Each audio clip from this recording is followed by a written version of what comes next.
Stari! Ali to ne možeš da veruješ. Tad kad je bilo i ja pobegao, vi ostali gore, da se slikate i meni, brate, ja bio u nekoj košulji, ja se preznojio i počeo se nerviram, razumeš?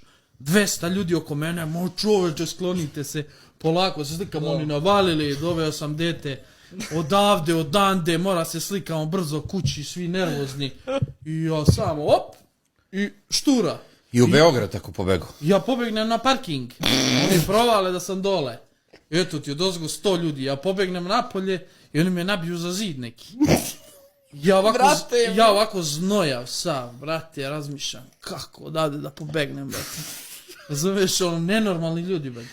A pogotovo, ajde deca, razumeš decu, nego roditelji kakvih ludaka ima, brate. Ima i finih, ali ima ludaka kompletnih. I, brate, ovako, ja znojav sam, ono, duva, brate. Uče mi bude hladno, brate, i ja ovako izlazim, taksi.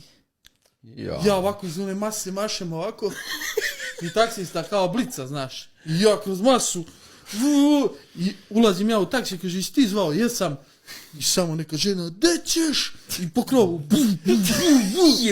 moje dete se nije slikalo, plače, mali, ja rekao, gas, on kaže, gde? U centar. Ja odem u centar. Smo se našli posao, jesmo be. Pa ne smo gledali Barcelona Real, jebote, u onoj pekari, jedina radi. Da bre.